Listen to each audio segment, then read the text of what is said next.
1 Crônicas está no Antigo, o Velho Testamento, né? Depois dos livros de Gênesis, do Levíticos, Números, Deuteronômio, Josué, Juízes, Ruth, 1 e 2 Samuel, 1 e 2 Reis e então 1 Crônicas, capítulo 4, aleluia, glória a Deus, versículo 9. Vou pedir para os irmãos que já encontraram, ajude quem ainda não encontrou, por favor, principalmente os obreiros, dá uma passeada aí, vê se tem alguém precisando de ajuda, para a gente ler junto. Deus está nesse lugar, irmãos. Se você ainda não falou com Ele, fale. Se você ainda não deu glória para Ele, né, presbítero? Fale. Aproveita a oportunidade. Amém? Esse culto é único, irmãos. Ele nunca mais vai se repetir, presbítero. Nunca mais. Amanhã é de Deus, pertence a Deus. O ontem é passado, hoje é presente. Então hoje é um presente de Deus. Esse culto não acontecerá mais. É a tua oportunidade agora de adorá-lo e de glorificá-lo. Aleluia! Glória a Deus! Louvado é o nome de Jesus. Creio que toda a igreja encontrou? Então vamos ler a Bíblia. 1 Crônicas, capítulo de número 4, versículo 9. Nós vamos ler com bastante atenção, porque quero explicar algo para os irmãos e depois ministrar. A Bíblia fala assim, ó: e foi Jabes mais ilustre do que seus irmãos, e sua mãe chamou seu nome Jabes, dizendo: porquanto com dores o dei à luz, porque Jabes invocou o Deus de Israel, dizendo: se me abençoares muitíssimo, e meus termos amplificares ou ampliares, e a tua mão for comigo, e fizeres que do mal não seja aflito. E Deus lhe concedeu o que lhe tinha pedido. Eu vou no 10 de novo, porque Jabes invocou o Deus de Israel, dizendo: se me abençoares muitíssimo, e meus termos amplificares, e a tua mão for comigo, e fizeres que do mal não seja afligido. E Deus lhe concedeu o que lhe tinha pedido. Amém? Pode tomar o seu assento, fica à vontade. Aleluia, glória a Jesus, glória a Jesus. Amada igreja do Senhor, amados irmãos e irmãs que nos ouvem e aqueles que simpatizam com a nossa fé, a palavra que nós temos lido nessa noite é uma mensagem muito poderosa de Deus, porque é um exemplo, né, de orações respondidas. Jabes aqui, senhoras e senhores, pastores, ele é para nós um exemplo de que Deus responde orações. Ele também é um exemplo de oração com resposta, oração com sucesso. Todos nós, quando oramos, quem tem orado aqui por uma causa, né? Todos nós, quando oramos, temos em mente que a coisa mais maravilhosa após a oração é a resposta de Deus. Ninguém que vai orar, pelo menos eu desconheço alguém que vai orar semeando em seu coração aquele sentimento duvidoso: será que Deus vai me responder? E que ora deveria, pelo menos, pensar dessa maneira, porque eu creio que todos que vão orar, seja por que causa for, por que questão for, quando você vai lá no particular, seja de madrugada, de manhã, seja na tua casa, seja na igreja, seja no monte, seja no culto da oração, do círculo de oração, você dobra o teu joelho ali, você tem visão que Deus vai te responder. Você crê que aquela oração ela vai ter resposta. A coisa mais maravilhosa de orar é a resposta de Deus à nossa oração. E Jabes é um testemunho verdadeiro de que Deus responde oração. Quando eu encontro a história de Jabes, eu vou encontrar algo intrigante aqui dentro do texto, porque Jabes ele foi colocado, foi posto a sua história no meio de uma genealogia, de uma árvore genealógica. Ele foi colocado no meio. E eu desafio você a ler as letras sagradas e encontrar aqui o pai de Jabes. Você não vai encontrar, e nem depois os filhos de Jabes.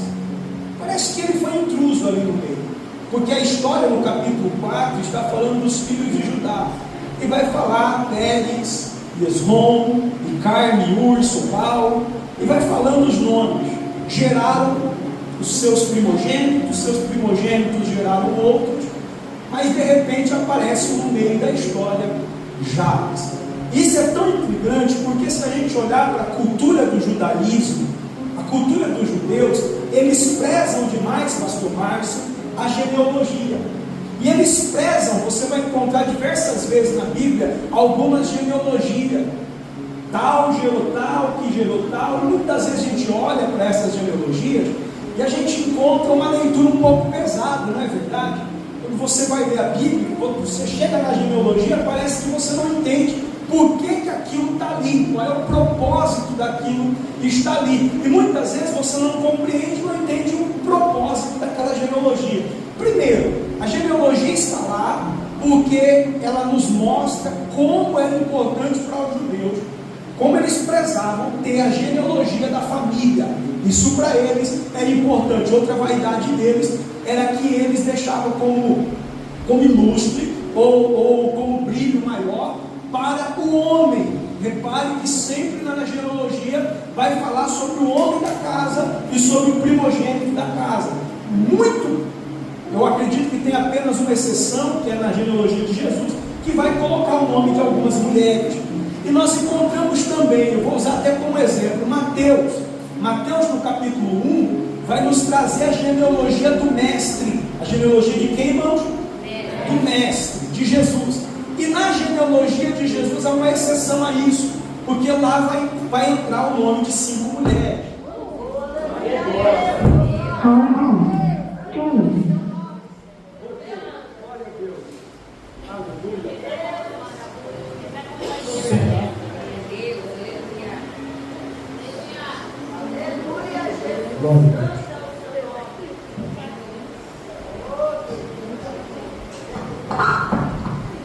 Bem, irmãos, voltou, não apagou, mas já voltou.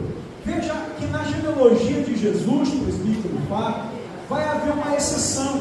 E na genealogia de Jesus vai entrar 5 nomes de mulheres. Entre esses nomes vai entrar o nome de Tamar, vai entrar nomes como o nome de Raabe, vai entrar nomes como o nome de Ruth, vai entrar nomes como o nome da própria Maria, que vai estar lá no nome de Jesus. Quando isso acontece, nessa genealogia, o que Deus está querendo nos ensinar? Ele está querendo nos ensinar que Jesus ali naquela genealogia, ele está quebrando protocolos. Ele está quebrando até mesmo protocolos de diferença de etnia, diferença cultural, diferença social. No caso de Maria, que era uma mulher muito simples, humilde, pobre, e vai quebrar até mesmo diferenças religiosas.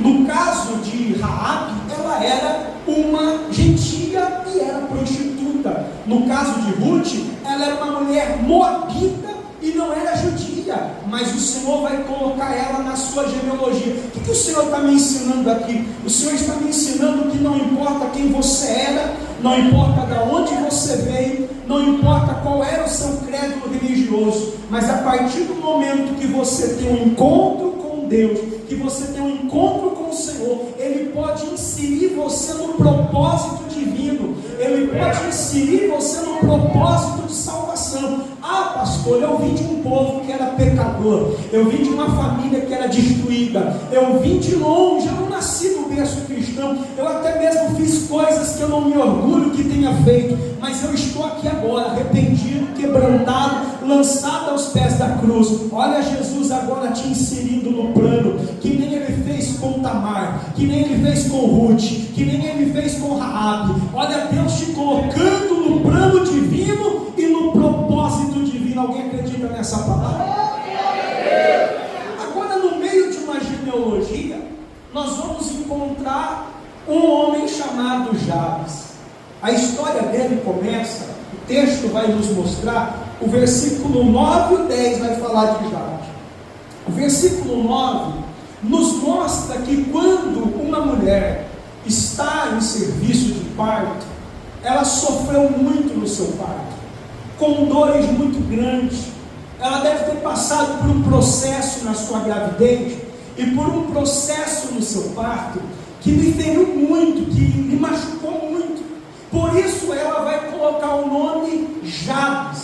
Nos dias de hoje, quando nasce uma criança, no nosso costume atual, nós vamos colocar o nome. A gente não busca saber o significado do nome, a gente vai colocar o nome para homenagear o pai, homenagear um ente querido, homenagear alguém, ou até mesmo o nome de uma atriz, de um ator, de alguém que você tem algum apreço. Você vai lá e coloca o nome na criança. No costume dos judeus não era assim. Como era, pastor? No costume dos judeus, quando nascia uma criança, o nome tinha significado e peso. Ou o nome apontava para algo do passado, falando de algo que essa família passou e essa criança representa, e põe o nome, ou o nome representa algo que estão vivendo agora e vai colocar o nome, ou o nome representa algo do futuro, algo que ainda está para acontecer, revelado, ou até mesmo no ministério do Nazireu revelado, coloca o nome porque representa isso. Dois exemplos práticos disso. O primeiro exemplo é o exemplo de Davi. Lembra quando Davi fez um projeto?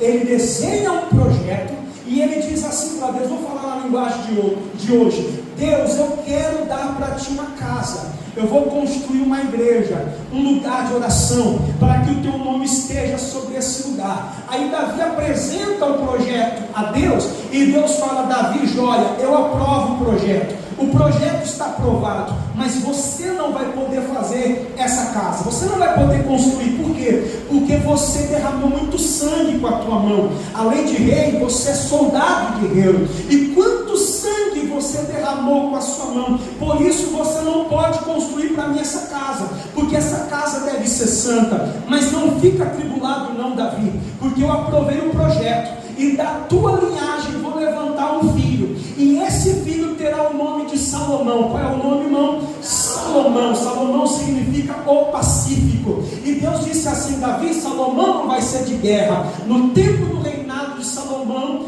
vai ter paz em Israel, não vai haver guerra em Israel. Ele sim vai edificar para mim o templo, porque as suas mãos serão puras, diz o Senhor. Segundo exemplo, veja só o nome de Salomão: pacífico. O nome fala sobre o seu tempo de paz. O segundo exemplo disso é quando a Bíblia fala no tempo do sacerdote Eli. Ofni e Finéias, filhos do sacerdote, que estavam distante da santidade, foram para a guerra contra os filisteus.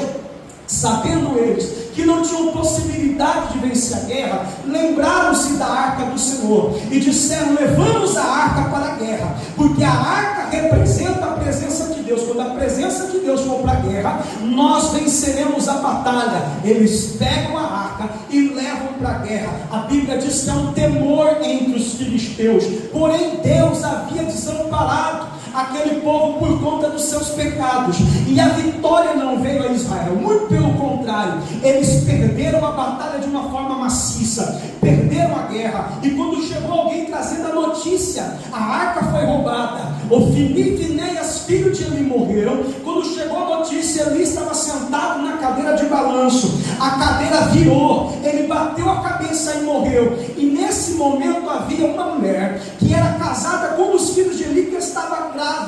Na hora da notícia que a arca foi roubada, Eli morreu, o seu esposo, o seu cunhado morreu. O desespero e a angústia daquela mulher foi tão grande que ela entrou de forma prematura em ato já de parto. Ela começou a entrar em serviço de parto, e ela, com muita angústia, deu à luz àquela criança. Quando a criança nasceu, a força da mãe foi se esvaindo e ela foi morrendo. A parteira perguntou: como que vai chamar a criança? E ela disse, como seu último fôlego de vida: o nome da criança vai ser Icabô, que significa roubado, levada foi a glória de Israel. Quem está entendendo, diga glória a Deus.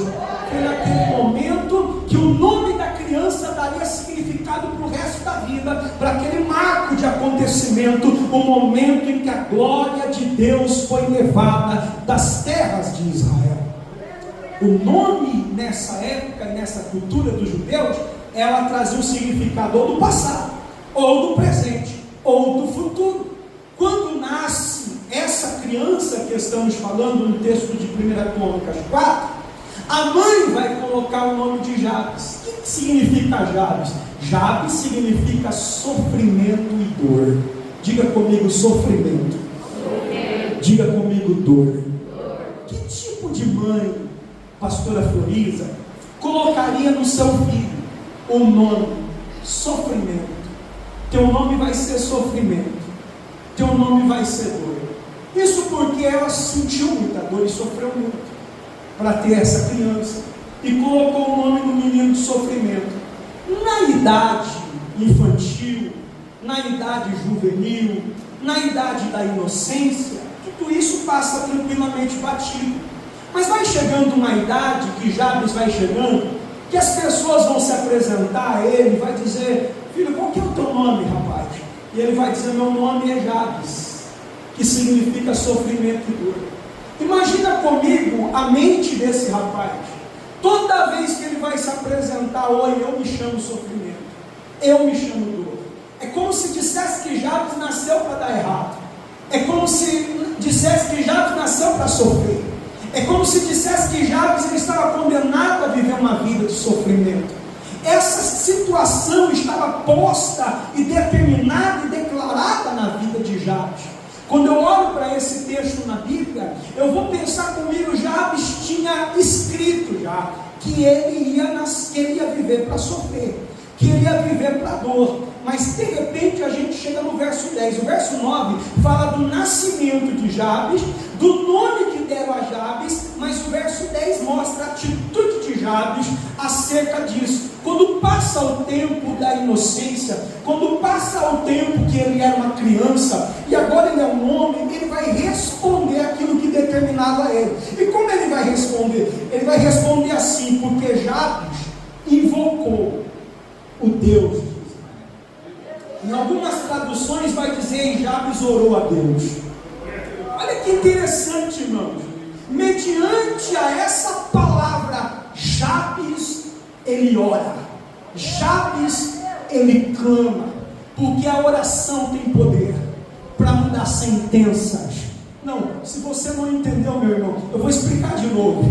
A oração tem poder para mudar sentenças e declarações que foram postas na tua vida. Oh, irmão, eu não sei quem chegou aqui dizendo: para mim nada dá certo, as portas estão fechadas. Eu não sei quem chegou aqui e uma palavra de alguém que tinha até autoridade sobre você lá atrás disse assim: você não vai ter um casamento feliz. Alguém disse para você: você não vai ter uma vida próspera. Alguém disse para você: você vai sofrer, você não vai conseguir vencer na vida. Eu não sei quem é que foi que apontou o dedo, se foi a tua consciência que disse para você: agora nada vai dar certo. Mas eu quero aqui declarar no poderoso nome de Jesus: não há nada que a oração não possa mudar a sentença. Não há nada que a oração não possa transformar. Se ainda hoje você clamar a Deus, se ainda hoje você levar a tua oração ao céu, se ainda hoje você fazer um propósito: eu vou orar pela minha família, eu vou orar pela minha casa, eu vou orar pela minha vida. Se você orar, a tua vida vai mudar, a tua história vai mudar, a tua história vai ser transformada. Jabes ele vai dizer assim: eu vou invocar a Deus, e eu vou clamar a Deus, para que Deus mude a minha situação. Se eu for colocar um tema aqui nessa oração, nessa pregação, perdão, eu vou aqui subordinar ao seguinte assunto: 4 pilares da oração de Jabes. Diga comigo: 4 pilares da oração de Jabes. Repare que a oração de Jabes será rápida, irmão, só vou pincelar. A oração de Jabes começa assim, dizendo: se me abençoares muitíssimo. Olha a oração de Jabes, é uma das orações mais simples e mais poderosas. que nós vamos encontrar na Bíblia, simples pelas humildes palavras, mas poderosa pelos efeitos dessa palavra. Se me abençoares muitíssimo. Olha só, irmão. Alguém vai dizer, pastor, essa oração eu já fiz. Essa oração eu já realizei. Quantos aqui já pediram para Deus te abençoar? Quantos já? Deus me abençoa. Abençoa minha casa. Abençoa os meus caminhos, meu trabalho, abençoa minha vida. Só que você tem que entender que quando o Jabes está dizendo assim, se me abençoar, ou ele está pedindo, Deus, abençoe muitíssimo. Jabes, ele tem no seu conhecimento a história do seu povo. Ele tem no seu conhecimento a história, o modelo da fé do seu povo. Quando eu falo de abençoar, é impossível falar de abençoar sem dar uma leve lembrança de Jacó. Porque o nome de Jacó é sinônimo de bênção. O nome de Jacó é sinônimo de ser abençoado. Quando Deus ele vai se apresentar a alguns homens no Velho Testamento, ele vai dizer assim, eu sou o Deus de Abraão, eu sou o Deus de Isaac e eu sou o Deus de Jacó. Deus de Abraão, eu sou Deus que faço promessa. Deus de Isaac, eu sou Deus que dou vida para viver promessas. Deus de Jacó, eu sou Deus que abençoo para viver as promessas. Quando eu olho para Jabes orando, se me abençoares, ele está lembrando de Jacó, porque no dia que Jacó vai ter um encontro com Deus, no vale de Jaboque, a Bíblia fala que o Senhor que o encontrou ali, vai mudar o seu nome, e vai dizer assim, agora o teu nome não será mais Jacó, mas o teu nome será Israel. E o anjo ia saindo. Quando ele mudou o nome de Jacó para Israel, o anjo ia saindo. O anjo do Senhor, Cristo teofânico, ia saindo. Jacó segura, pastor Márcio, o anjo, e diz assim, não, eu não vou te deixar ir embora, se não me abençoares. Aí o Senhor vai dizer para Jacó, peraí, eu já mudei teu nome, o que mais você quer? Jacó vai dizer, não basta mudar o meu nome, eu quero que você mude a minha história. Eu não quero só que você mude o meu nome, eu quero que você muda a minha história. Alguém poderia dizer, Jabes está orando errado. O problema de Jabes está no nome, o nome dele é sofrimento. Jabes deveria orar, Senhor, muda o meu nome. Quem concorda, diga amém. Você poderia olhar e dizer, Jabes, pede para Deus mudar o teu nome, está tudo resolvido. Mas Jabes não pediu para Deus mudar o seu nome. Jabes pediu para Deus abençoar, mudar a sua história. Jacó entendia e Jabes aprendeu, e essa igreja também vai aprender nessa noite, que não adianta mudar o nome. Mudar o nome é mudar a identidade. Do que adianta alguém mudar de nome, mudar de identidade, mudar a documentação, mudar os documentos, mudar de cidade, mudar de país. Do que adianta se Deus não for com ele, se Deus não abençoar? Não importa qual é o teu nome, o importante é que Deus venha mudar a sua história. Deus nessa noite está falando comigo. O primeiro pilar da oração de Jabes é esse: Deus, muda a minha história, abençoa a minha vida, abençoa a minha casa e abençoa a minha família. Quantos acreditam nessa palavra? Se você pautar a sua oração nesse pilar, me abençoar. Aleluia. Jacó foi tocado na coxa, o anjo tocou e marcou ele e disse assim: tua história nunca mais vai ser a mesma. Eu profetizo aqui que se você orares como orou Jabes, Senhor, muda a minha história, abençoa a minha vida, tua vida será marcada profundamente com a bênção de Deus. Aonde pôres as plantas dos teus pés tomará por herança, aonde pôr a palma da tua mão será abençoado. Não se trata do teu nome, se trata da bênção de Deus na tua vida. A Bíblia fala: Isaac semeou na mesma terra naquele mesmo ano, colheu sem medidas. Porque a terra era boa? Não. Porque a semente era boa? Não. Porque ele era bom agricultor? Não. Porque Deus o abençoava. O segredo, presbítero Fábio, não é as suas mãos, não é as mãos da igreja. O segredo, pastor Márcio, não é o teu conhecimento, é a tua sabedoria. O segredo não é a roupa que você veste, nem a pessoa que te ajuda. O segredo é a bênção de Deus mudando a tua história. Eu sinto Deus nessa palavra, eu sinto Deus. Me abençoa. E eu faço questão de ver nessa tradução: me abençoares muitíssimo. Senhor, não é com conta-gota não. Senhor, não é de canequinha não. Já viu banho de canequinha? Vai jogando a canequinha e não lava nada? Não. Eu quero que o Senhor me abençoe muitíssimo. Haverá uma abundante chuva de bênçãos na tua vida. E a bênção será inumerável. A bênção será inumerável. Eu digo mais: se a bênção quiser ser abençoada, pastora Floriza, se a bênção quiser ser abençoada, ela vai ter que te procurar. Ela vai ter que bater na tua porta. Porque bênção de verdade vai ser você. Você vai ser uma bênção. Aleluia. Segundo pilar da oração de Jabes, ele vai dizer assim: se me abençoares muitíssimo, e meus termos amplificares, meus termos ampliares, me levaram além. Ele era da tribo de Judá. Da tribo de Judá. Ele era da tribo de Judá. Só que ele está dizendo assim: Senhor, amplia os meus horizontes, amplia, alarga a tenda. Foi falado aqui hoje, né? Foi o pastor Márcio, né? Alarga a tenda para a direita e para a esquerda, porque o lugar é apertado demais. Eu quero mais. Eu quero que o Senhor largue a minha tenda. Olha que coisa interessante. Qual é a data de hoje, igreja? Qual é a data de hoje? 19 do mês de...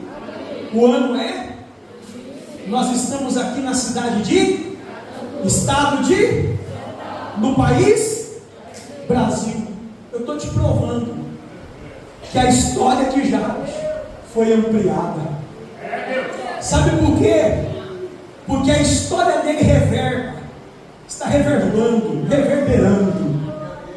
Além dos seus anos, além do seu tempo, além da sua terra e além do seu povo, aqui em Catanduva, no dia 19 do mês de abril do ano de 2026, aqui no Brasil, alguém está ouvindo falar de Jabes. Sabe por quê? Ele era ilustre. Sabe por quê? Ele era desconhecido. Mas sabe por quê? Porque ele disse assim: me leva além.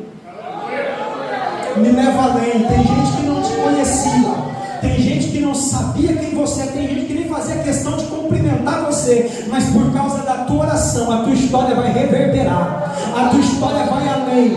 A tua história vai além. A tua história vai além do teu tempo. A tua história vai além do teu território. A tua história vai além dos seus limites. Nenhuma limitação vai impedir a tua história. Escuta o que Deus está falando, jovens. Deus vai pegar o teu nome e vai soprar os quatro cantos. Escuta o que Deus está falando, círculo de oração. Alguém vai ler sobre você. Alguém vai falar de você. O seu testemunho vai edificar alguém. Muito além daquilo que você imagina. Presbítero Fábio, Deus está dizendo: eu te trouxe da onde te trouxe para te fazer prosperar aqui. Porque eu estou alargando os teus termos. Eu estou alargando a sua terra. Alguém está entendendo o que o Espírito Santo está falando? Não tem limite. O que é nascido do Espírito, ele sopra para onde quer, ele vem da onde Deus traz, e não tem limites para ele. Aleluia.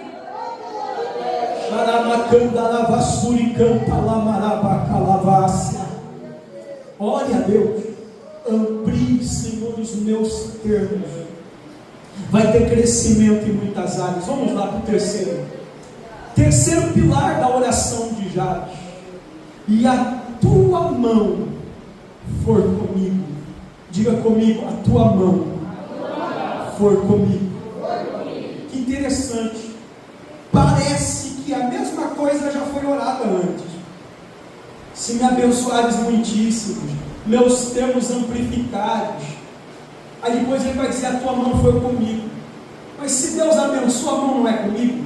Se Deus amplia, a mão não é comigo? O que Jabes está querendo dizer aqui? Nós precisamos olhar que a história dele está no meio de uma genealogia, aonde era costume do judaísmo, era costume até mosaico, da lei mosaica, o patriarca colocar a mão sobre o filho primogênito e orar uma certa oratória e declarar sobre ele bênçãos que eram espirituais, bênçãos até mesmo que eram morais, sobre a vida do seu filho. Ele orava sobre o seu filho. A mão esquerda do patriarca, ou do pai, simbolizava a justiça de Deus, ou a justiça do Senhor. A mão direita do pai simbolizava a mão que abençoa, a mão que chama a bênção sobre ele, morais e espirituais. O que está dizendo aqui Jabes? Jabes está dizendo: Senhor, põe a tua mão sobre a minha cabeça, põe a tua mão sobre a minha cabeça e derrama sobre mim as bênçãos de um filho. Eu vou dizer mais claro, Jabes estava dizendo: Deus, eu quero tratamento de filho, eu quero ser filho. E sabe por quê? Porque o filho, ele é dono de tudo aquilo que é do pai. O filho é herdeiro. O filho, ele tem a bênção da primogenitura. O filho tem um legado do pai. Você vai dar continuidade à história que eu comecei. Sabe o que o diabo está dizendo? O diabo está dizendo assim: na tua presença eu não quero ser um estranho. Na tua presença eu não quero ser um qualquer, eu não quero ser um escravo. Na tua presença eu não sou apenas servo, mas na tua presença eu quero ser filho. Aleluia. Marcos, no capítulo 2, a coisa mais linda que acontece no texto, Marcos 2, o paralítico que entra pelo telhado, é quando o paralítico está entrando pelo telhado, Jesus vê a fé dos que o traziam, e Jesus vai olhar para o paralítico. A coisa mais linda não foi quando Jesus disse: levanta. A coisa mais linda foi quando Jesus disse assim: filho, tenha bom ânimo, está perdoado os teus pecados. Você não é um estranho na minha presença, você é um filho. Deus está dizendo nessa noite, talvez, oxalá quem diga, exista alguém aqui que não teve o amor de um pai. Quem sabe, oxalá quem diga, tem pessoas aqui que sofreram violência paternal, que sofreram, apanharam, sofreram palavras violentas, que até mesmo traumatizou a tua alma. Ou pessoas aqui que nem sequer conheceram um pai, não tiveram o amor de um pai, mas o Senhor está dizendo: na minha presença tu é filho, eu sou teu pai. Na minha presença você tem um pai. Deus está dizendo assim: Jabes, o que tu queres, Jabes? Eu quero ter tratamento de filho. Eu quero que tu ponha a mão sobre a minha cabeça e a tua mão seja comigo. Nessa noite Deus está dizendo assim: tudo que é meu é teu, e aquilo que eu comecei eu vou te usar para continuar. Aquilo que eu iniciei, a obra que eu iniciei, eu vou usar você, eu vou usar a tua casa, eu vou usar a tua família para dar continuidade. Quem acredita nessa palavra, dá glória a Deus. Quarto pilar da oração de Jabes. Quarto pilar. Primeiro, ele pede a bênção: me abençoes muitíssimos, amplie os meus termos, a tua mão seja comigo, e fizeres que do mal não seja afligido. E fizeres que do mal não seja afligido. Isso é muito importante ser ensinado na igreja. Ore sempre pedindo para Deus não permitir que você seja uma vítima do mal, porque o mal está ao nosso redor. O que é o mal? É a manifestação do caráter do maligno, do diabo. Ele busca quem possa tragar. Ele está procurando prejudicar e destruir. João 10:10, o ladrão vem se não matar, roubar e destruir. Então ele está procurando brecha. E nós devemos sempre orar: Deus, me livra do maligno, me livra do mal, me livra do diabo. Veja que essa ideia não é minha, mas ela é bíblica. Existem pessoas que estão aqui, que a tua família está tudo bem, mas a saúde não está bem, está enfrentando uma dificuldade na saúde. Existem outros que estão bem na família, na saúde, mas estão enfrentando problemas financeiros. Existem outros que estão bem na família, na saúde, na finança, está tudo bem, mas você está enfrentando problemas e lutas espirituais, batalhas terríveis espirituais. Então ore, porque uma coisa é você passar por situações, outra coisa é você ser vítima da situação. Não há problema nenhum, presbítero Fábio, em a gente enfrentar a enfermidade. Nós somos seres humanos limitados. O problema é ser vítima da enfermidade. A enfermidade te afastar de Deus. Não há problema nenhum enfrentar uma porta fechada na área financeira, isso vai passar. O problema é quando a situação financeira te afasta de Deus. Quando isso te afasta de Deus, te tira da presença de Deus, você está sendo vítima do maligno. E não é ideia minha dizer, ore todos os dias, dizendo, Deus me livra do maligno. Por quê? Porque o próprio Jesus nos ensinou. Vamos orar, você lembra? O Pai Nosso, vamos lá? Pai Nosso que estás no céu, santificado seja o teu nome, venha a nós o vosso reino, seja feita a tua vontade, assim na terra como no céu. O pão nosso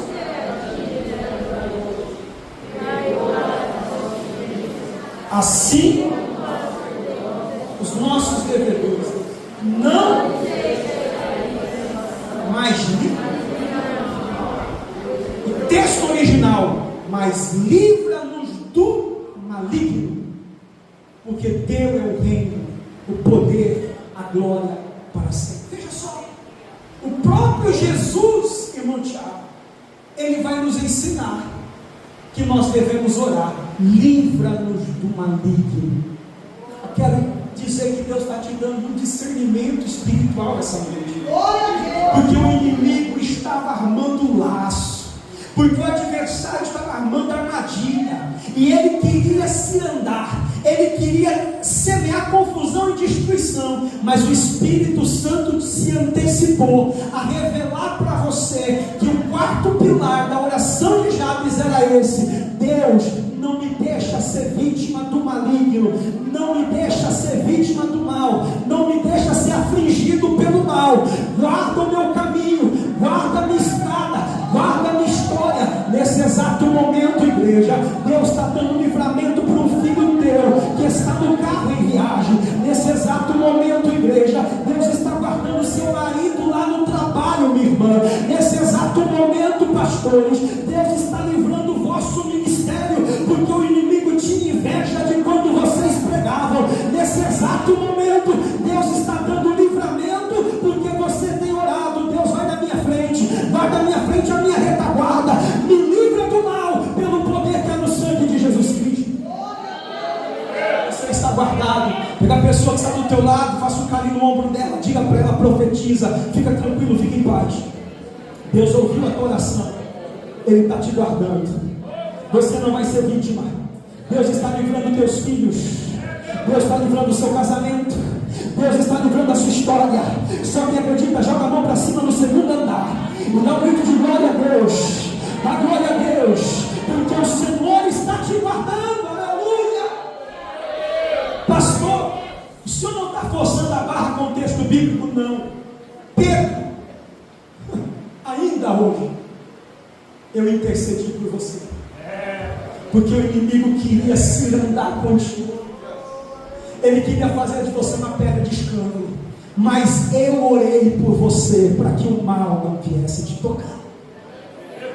Tem alguém lá que você está orando, livra. Você não pode entender agora, não pode ver agora, mas só está de pé porque você está orando. Não deixa ser vítima do mal. Continua orando. Aqui eu entrego essa mensagem, mas eu quero trazer uma última observação. Por quê?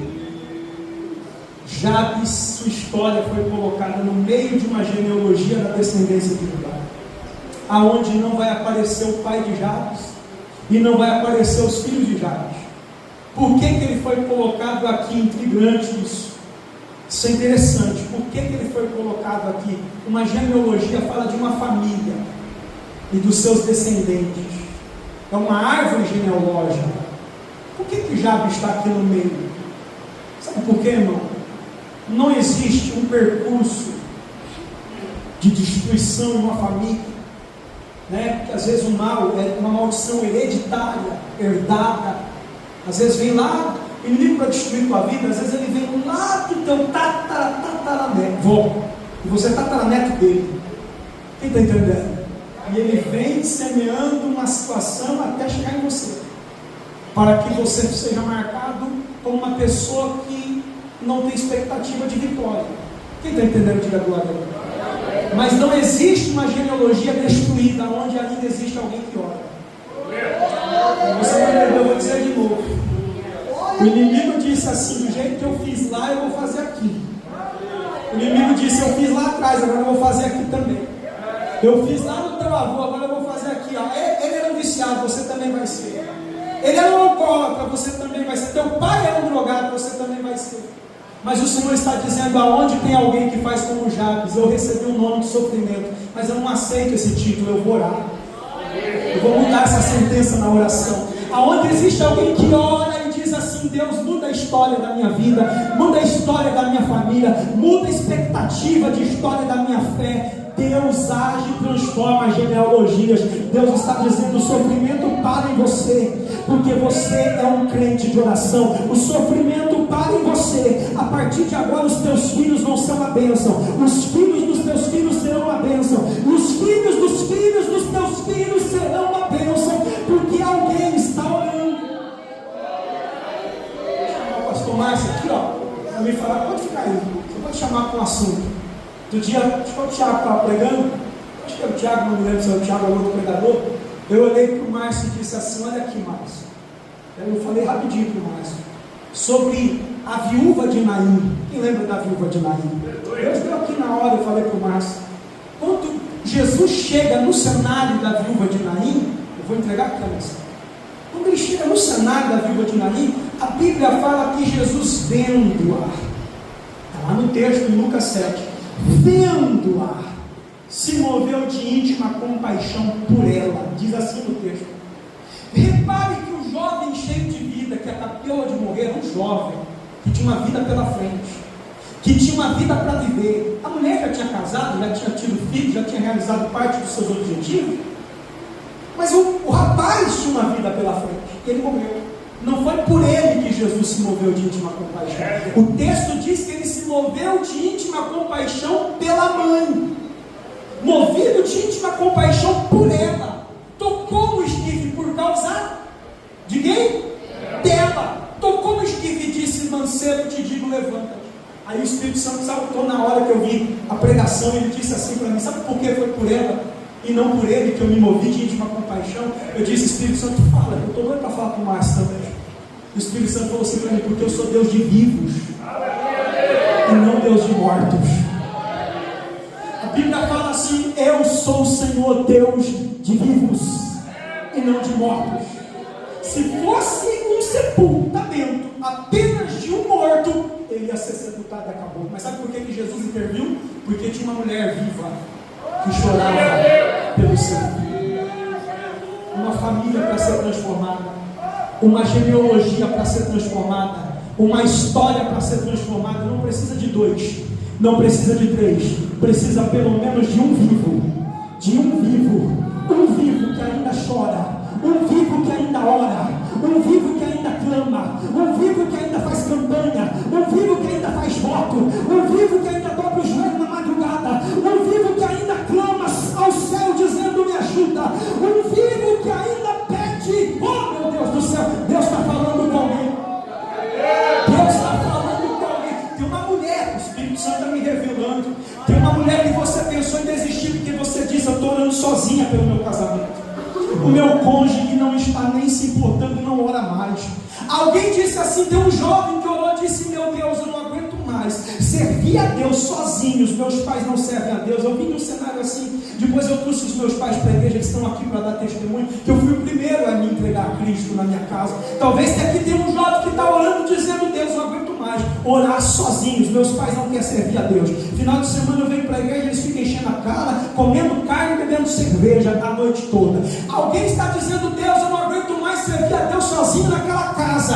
Aquela pessoa não quer vir mais para a igreja. Deus está dizendo assim: eu não preciso de 2, eu preciso de um. Eles podem estar mortos, mas enquanto você estiver vivo, enquanto o teu coração estiver pulsando na fé, enquanto você estiver orando, enquanto você for um Jabes, eu vou mudar a história da tua casa ainda. Eu vou mudar a família, eu vou mudar o casamento, eu vou mudar a mente dele, eu vou mudar o coração dos teus pais, eu vou impactar a tua família, porque eu sou Deus de vivos. Pelo amor de Deus, se tem alguém vivo aqui na igreja Profetas na Última Hora, Se tem alguém vivo, joga as mãos para cima. Joga as mãos para cima. As duas mãos. E clama ao céu. Eu estou aqui orando pela minha família.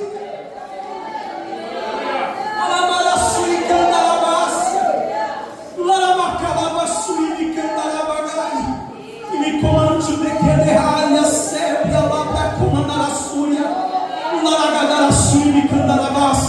O Deus de vivos está caminhando no meio da igreja.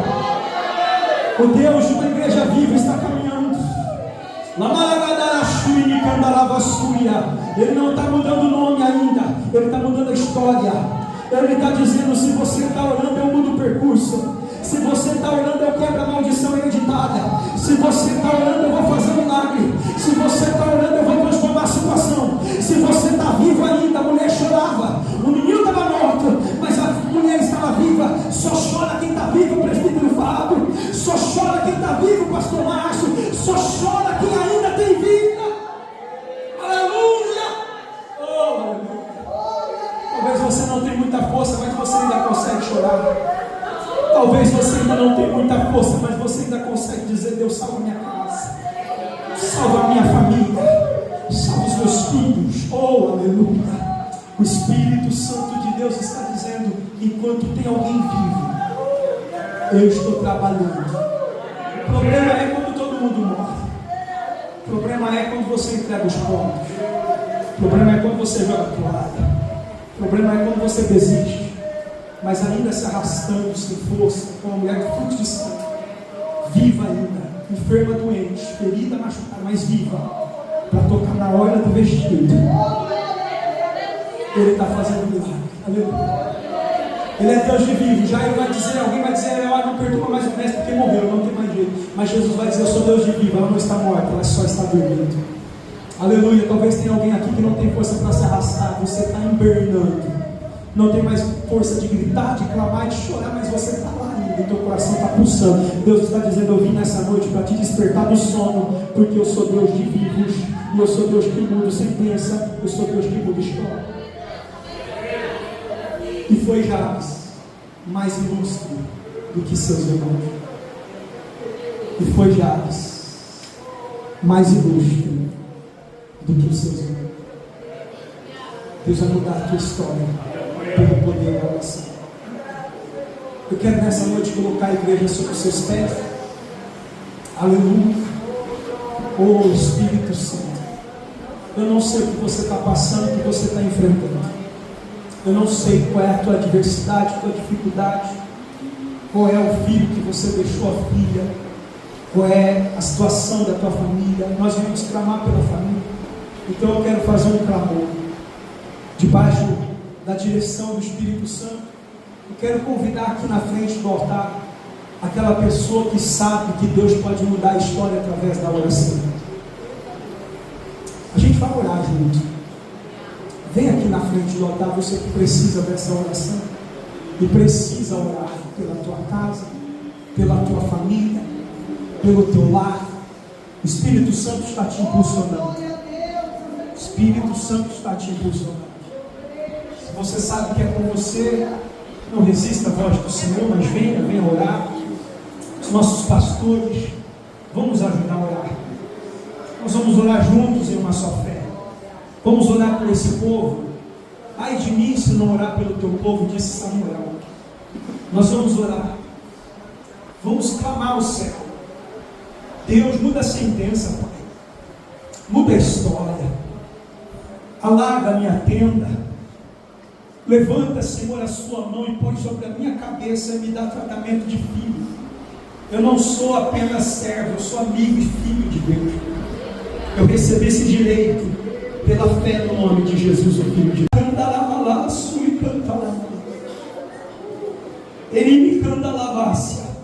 Que toda sentença de sofrimento, que toda sentença de aflição, que toda sentença de angústia seja transformada. O Deus que mudou a história de Jacó, muda a história dessa mulher agora. Muda a história desse homem agora. Muda a história desse homem, desta mulher, deste jovem, deste adolescente agora. Pai, o poder do sangue vertido na cruz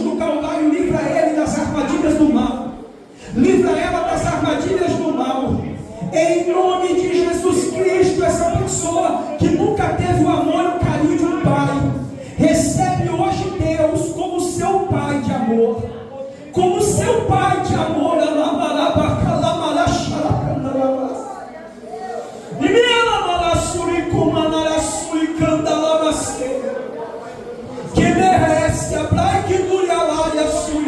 Sinta Deus agora, sinta o Espírito Santo agora te abraçando nesse momento. Está cuidando de você, está cuidando das suas feridas. Você chorou,